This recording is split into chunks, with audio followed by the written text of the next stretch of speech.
One of the best ways to achieve the protein kinase are the G-protein coupled receptors, which are widespread in the nature.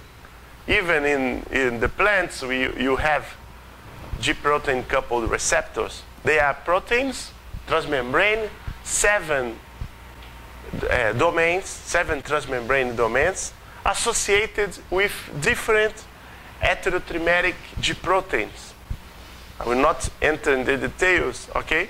But this kind of structure, the G proteins, they are able to trigger different cell signaling inside the cells. So depending on the match between the receptor and the G protein, you go through one way or through another way.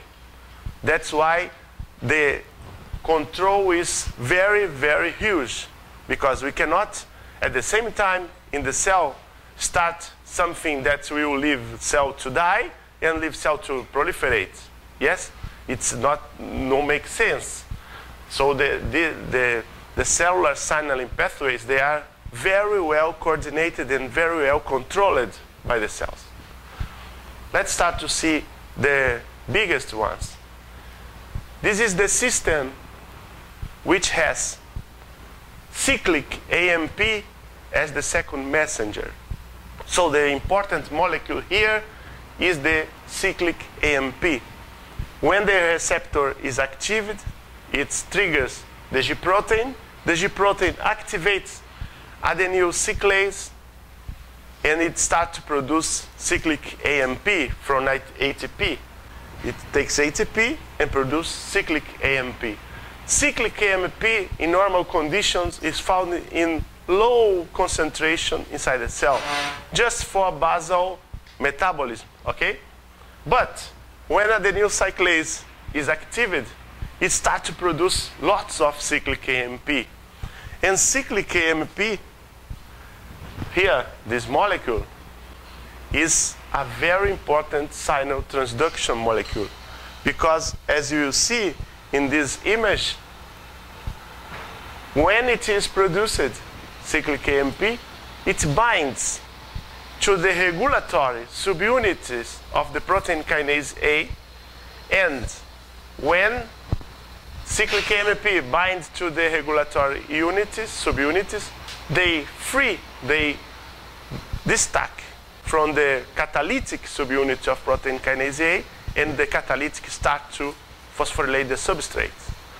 You can see that this part of the molecule, the catalytic subunit, can even enter the nucleus and phosphorylate intranuclear substrates involved in transcription, gene expression, which will generate an answer, a response, okay?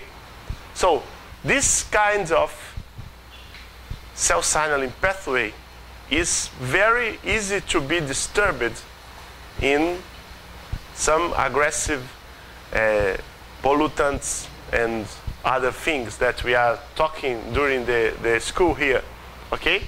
So if you somehow impair the production of cyclic AMP, you will not be able to activate protein kinase A, which is a very important one.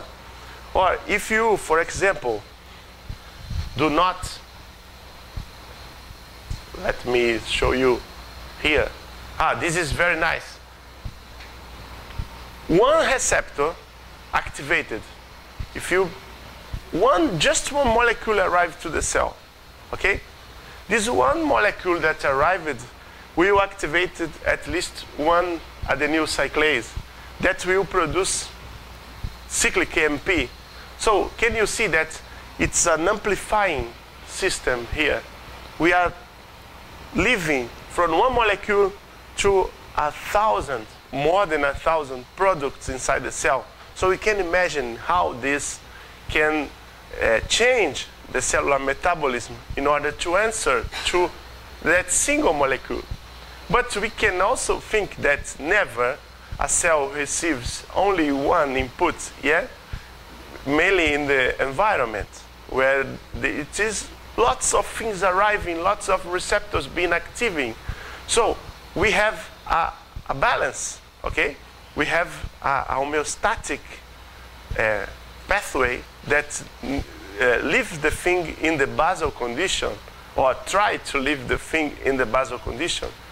If somehow this balance is now disbalanced, so we start procedures that take cell to death, or take cell to life through proliferation, okay?